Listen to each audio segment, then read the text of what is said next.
たくましい女性ヒーローが活躍する僕のヒーローアカデミア。あなたはどの女性ヒーローが好きですか？ムキムキマッチョのミルコ。ということで今回はマッチョで可愛いおばあちゃんヒーロー志村奈々について解説していこうと思います。マッチョで可愛いおばあちゃん、属性盛りすぎて頭が弾け飛びそうだよ。この動画を見終わった時、あなたはマッチョなおばあちゃんもなかなかどうしてと思っていることでしょう。それでは行ってみよう。本名志村奈々、ヒーロー名不明、年齢不明、性格は明るく前向きな性格で、どれだけピンチに陥っても笑顔を絶やさない強い心を持っています。志村奈々はオールマイトの師匠なんだよね。ワン・フォー・オール7代目継承者の志村奈々は無個性でも平和の象徴になりたいと願ったオールマイトに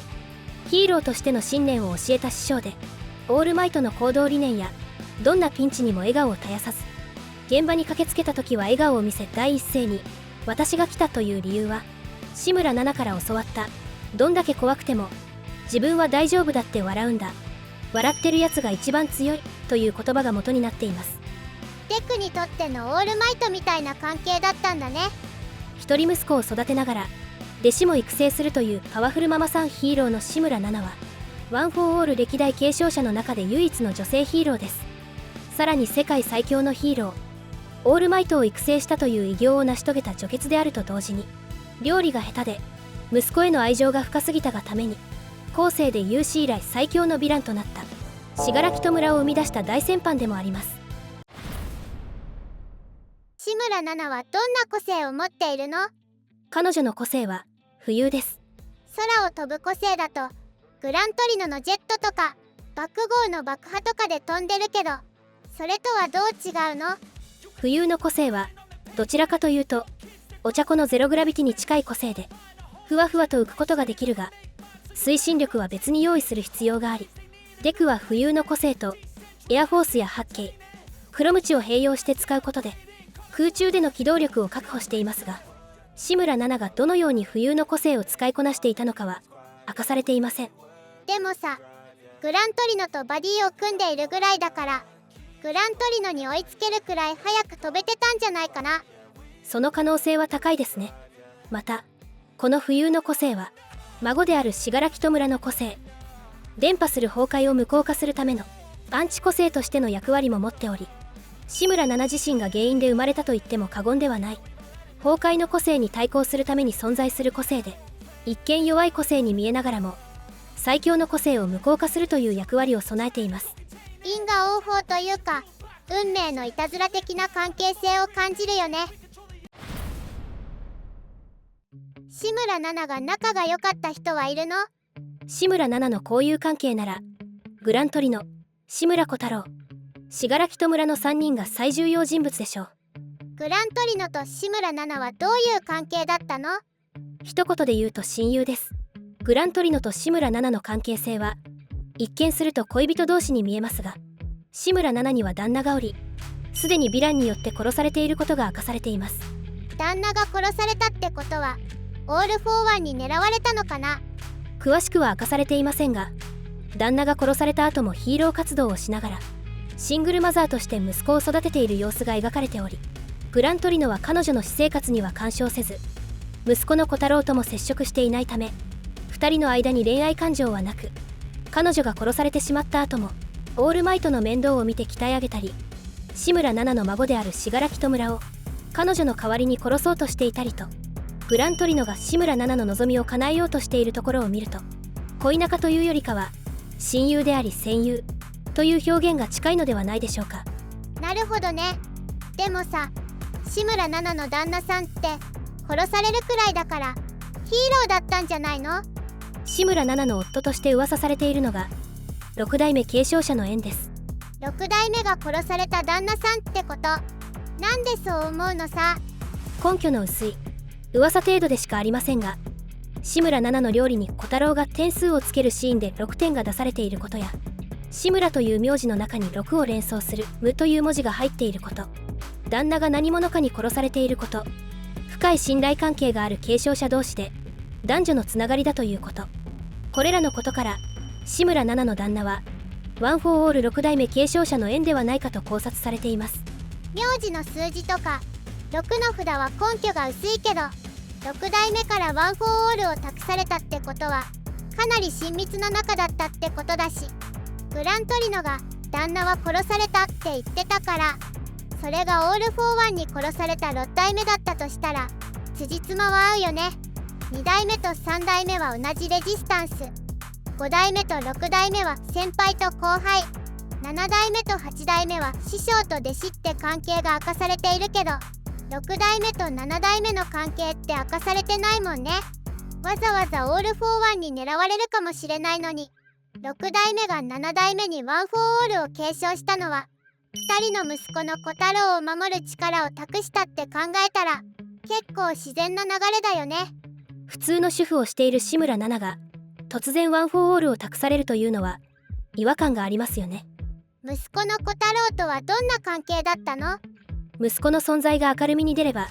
確実にオール・フォー・ワンに狙われると思った志村奈々は戸籍上の関係も抹消し、養護施設に預けることで息子を危険から遠ざけ守ろうとしたのですが、このことがあだとなり小太郎の心には大きな傷ができてしまいました。突然大好きなお母さんから捨てられたらトラウマになるよね。そのことが原因で他人を守るために家族を犠牲にするヒーローという存在そのものを憎んでおり、息子の天子には絶対にヒーローを目指さないようかなりきつくしつけをしており、時には暴力を振るうほどヒーローという存在を憎み恐怖しています。捨てられたことが原因でお母さんのことを憎んでいるんだ。表面上は母親の志村奈々を憎んでいるように見えますが、実は大人になっても母のことは大好きなのは変わっておらず、大事に写真を保存していたり、プロフィールの好きなもの欄には妻や子供たちと同じように母の奈々も入っていることから、捨てられてからもずっと母親のことを愛していたことがわかります。大好きなお母さんとの思い出と突然捨てられたトラウマがごっちゃになっておかしくなっちゃったんだね。信楽と村とはどんな関係なの？信楽と村は本名を志村天子といい、志村小太郎の実の息子で志村奈々の孫にあたる間柄です。もともと無個性だった天子はヒーローに憧れていましたが、父親の教育方針でヒーローの話題を出すことを禁止されていました。なぜ父親がヒーローを毛嫌いするかわからない天子はある日、父親の書斎に隠されていた祖母志村奈々の写真を発見します。お父さんの小太郎は家族を守るためにヒーローに憧れることを禁止しているけど、お母さんの志村奈々が大好きだったから写真を大事に撮っていたんだね。親族にヒーローがいることを誇らしく思い、ますますヒーローに憧れる天子でしたが、そのことが父親にバレ体罰を受けてしまいます。精神的に不安定になった天子はその事件がきっかけで崩壊の個性が目覚め、家族全員を虐殺してしまうという悲劇が起こりました。志村奈々も志村小太郎も家族を守るために良かれと思って行動したことが全部裏目に出てしまったんだね。志村奈々が小太郎を守るために天涯孤独にしたことから始まった負の連鎖は世代を超えて蓄積され、最終的に最強最悪のヴィラン信楽と村を生み出すことになってしまいました。最高のヒーローオールマイトと最悪のヴィラン信楽と村を当時に生み出したってことなんだね。血のつながりがない赤の他人である八木利典がオールマイトとして正義の意志を継ぎ、誰よりも大事に思っていたはずの血縁者志村天子が信楽と村として世界を破滅させようとしているヒーロー社会が生んだ異様な世界というのが集約しているように思えてなりません。もう亡くなっている志村奈々だけど、最終決戦では何をやっているの？ワン・フォー・オールに取り込まれた志村奈々の意志はデクの中に生きており、初めて存在が明らかになったのは全面戦争編で信楽にワン・フォー・オールを奪われそうになった精神世界でした。初代と7代目が助けてくれたんだよね。その後もデクの精神世界でたびたび登場するようになった志村奈々ですが、デクに信楽を殺す覚悟はあるかと覚悟を試そうとしますが、信楽を助けたいというデクの強い思いに涙し、ヒーローではなく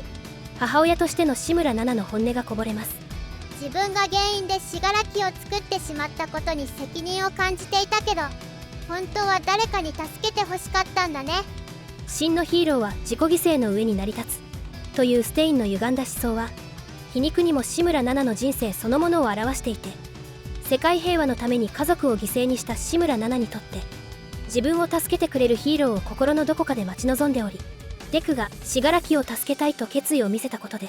彼女はヒーローとしての重荷から解き放たれ救われたのではないでしょうか。優しくて強くてどんな時にも笑っていたお師匠がみんなの前で泣き崩れて気まずく思った5代目が場を和ますところがなんか人間らしくて好きなシーンだったよ。その後もデクを支え続ける先代継承者たちですが、最終決戦では覚醒した信楽に対抗するべく先代の個性をフル活用し信楽を圧倒します。特に7代目の個性浮遊は重要な役割を持っており、2代目の個性変則と合わせることで信楽の攻撃を回避し、黒鞭と八景を組み合わせ信楽を空中で拘束したりと対信楽戦の要になっています。もし浮遊の個性がなかったら肉体を無限に増殖できる信楽に対抗するのは難しかったかもね。先代たちの全ての個性を組み合わせデクと一緒に渾身の力で信楽を打ちのめしますが、それでも信楽の肉体は再生を始め決定打になりません。もうどうやって倒したらいいのかわからないよ。信楽の意識の中に眠っていた志村天子の意識が目覚め始め自我を取り戻しつつあるため、最後は志村天子と志村奈々の対話が重要になってくるのではないでしょうか。というわけで今回は大先輩でありながら偉大な功績を残したママさんヒーロー